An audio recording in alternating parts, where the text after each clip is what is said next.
दाङका वासीहरू बस्ने गाउँ रहेछ यो चाहिँ गुम्बा सरी गुम्बा होइन दोस्तोले गुफा अहिले हामी यहाँ प्रवेश गर्न गइरहेका छौँ। यहाँ बुढो मान्छे हुनुहुन्छ उहाँले टिकट काट्नुहुन्छ होला सायद।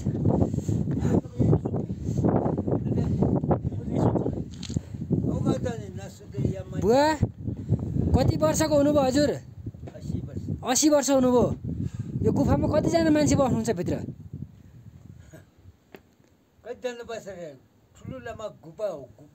गुफा पुरानो गुफा हो, अहिले यहाँभित्र मान्छेको बसोबास छैन। हजुरले कुर्नुहुन्छ यहाँ? ए हजुर, हामी सबै गुफामा जान प्रवेश गर्न लागिरहेका छौँ।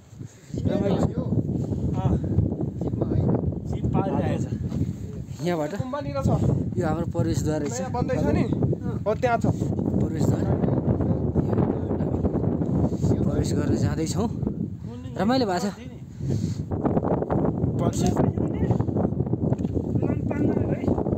टिकट पनि हामीले खरिद गरिसक्यौँ।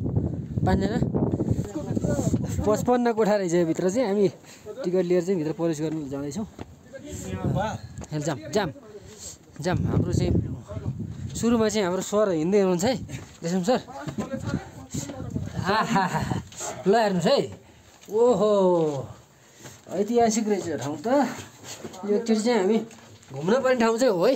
आहा ल हेर्नुहोस्, बिजुलीको लाइटमा तारा आएको रहेछ क्या हो कि के हो? गाउँ नै रहेछ। ल हेर्नुहोस्, आहा यो चाहिँ मान्छे प्रत्येक मान्छे बस्न मिल्ने गरेर यता ल हेर्नुहोस् कोठा, प्रत्येक कोठा रहेछ यस्तो। यहाँबाट चाहिँ बाहिर देखिने खालको यो चाहिँ बाहिर देखिने खालको रहेछ यो। झ्यालहरू पनि कति राम्रो ठाउँ हो यस्तो चाहिँ। पहिलाका मान्छेहरू चाहिँ ल यो यस्तो हुँदै रहेछ यो चाहिँ।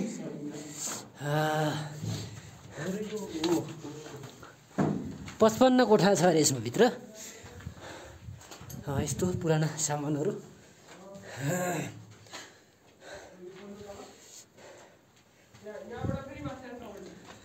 ल हेर्नुहोस्, यो भित्र अझै प्रत्येकको मान्छेको फ्लोर अनुसार कोठाहरू भित्र। अझै यो भित्र पनि यस्तो खालको चाहिँ रहेछ। ल हेर्नुहोस्, यसरी चाहिँ बस्ने ठाउँ।